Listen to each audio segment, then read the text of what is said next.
Welcome to the Broken Minds podcast. Today we're going to be talking about the Stockton serial shootings. Now today we're going to be talking about it a little weird. I'm going to start off with talking about the victims and each one of them, giving them credit for who they are, and then talking more about the early life of our suspect and then the shooting itself.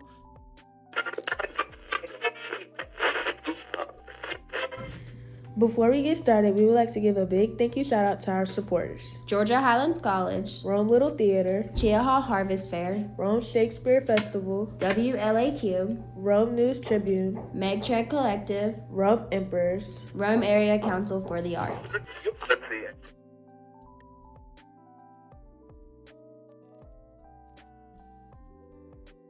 Miguel Vasquez, a 39-year-old Hispanic man, was shot to death in East Oakland on April 10, 2021.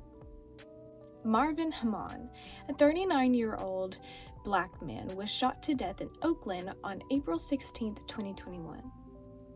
At 3:20 a.m. on April 16, 2021, Natasha Latorre, a 46-year-old black woman, was approached by a gunman at an encampment in Park and Union Street in Stockton. Latorre described the perpetrator as a man who wore dark clothing and a face mask. After seeing him point a gun at her from near her tent, she charged at the man in an attempt to defend herself, but was shot multiple times. However, she survived her injuries. On July 8, 2022, Paul Yaw, a 35-year-old Caucasian man, was shot to death at about 12:31 a.m. on the 5600th block of Kermit Lane. Salvador De Beauty Jr., a 43-year-old Hispanic man, was fatally shot on the 4900th block of West Lane. The shooting happened at about 9:50 a.m. on August 11, 2022. On August 30th, 2022, 21-year-old Jonathan Hernandez Rodriguez, a Hispanic man, was fatally shot along the 800th block of E. Hammer Lane at about 6:41 a.m. 52-year-old Juan Crez, a Hispanic man, was shot to death at about 4:27 a.m. on September 21st, 2022. Murder happened on the 4400th block of Manchester Avenue. On September 27, 2022, Lawrence Lopez Sr., a 54-year-old Hispanic man, was fatally shot on the 900th block of Porter Avenue at about 1:53 a.m. He would be the killer's final victim. In every case, the victim was alone during the night or in the morning. In dimly lit areas, none of the victims were robbed, and the shootings are not believed to be gang-related. The suspect is described as a slim male, 5'10" to 6 foot tall, and in an unknown race. He was seen wearing a dark-colored jacket with a hood pulled over his head, dark-colored pants, and a black face mask. The Stockton Police Department had released a video of a person of interest in the case. The video had no connection to the person of interest to the shootings, but investigators wished to speak with the person of interest, the man seen in the videos. Stockton and Oakland police worked along many police departments, Federal Bureau of Investigations, California Highway Patrol, sheriff's departments, Bureau of Alcohol, Tobacco, Firearms, and Explosives, and an award of $125,000 was issued to anyone who knew anything about the suspect.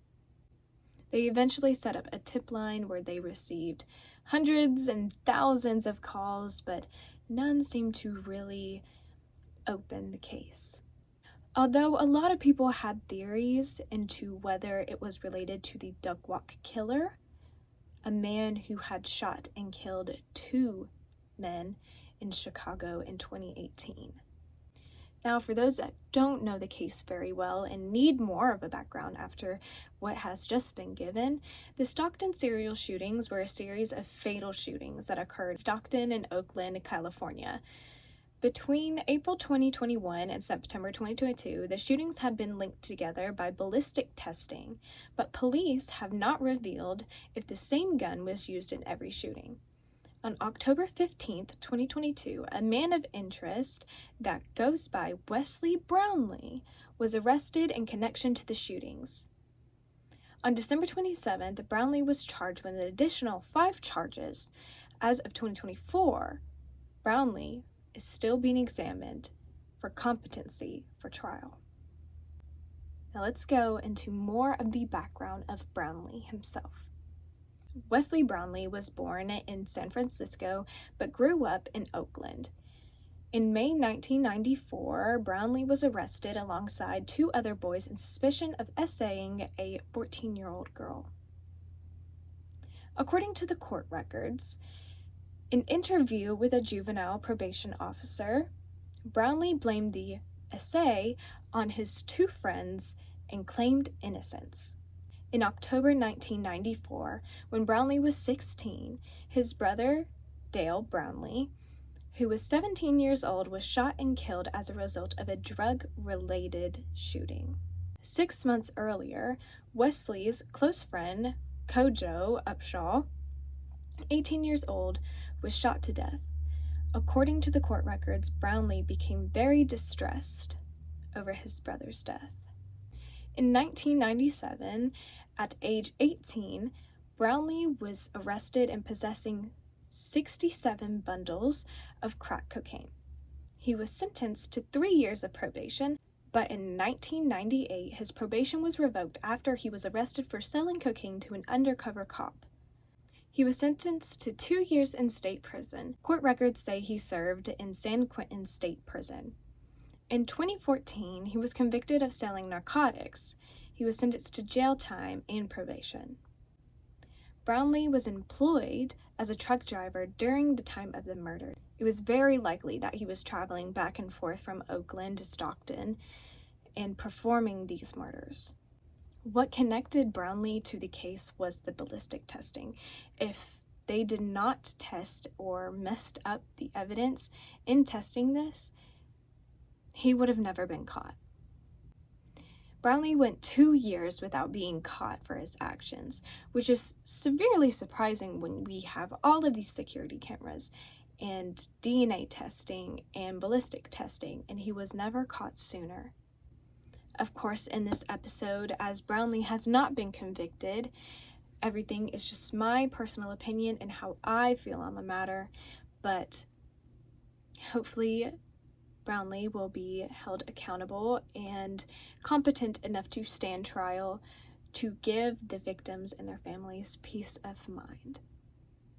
Thank you so much for joining us on another episode of the Broken Minds podcast.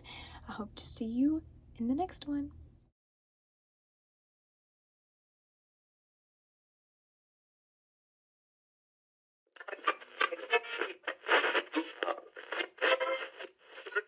Once again, we would like to give a big thank you shout out to our supporters: Georgia Hollis College, Rome Little Theater, Chia Hall Harvest Fair, Rome Shakespeare Festival, WLAQ, Rome News Tribune, Meg Trek Collective, Rome Area Council for the Arts, and Rome Empress.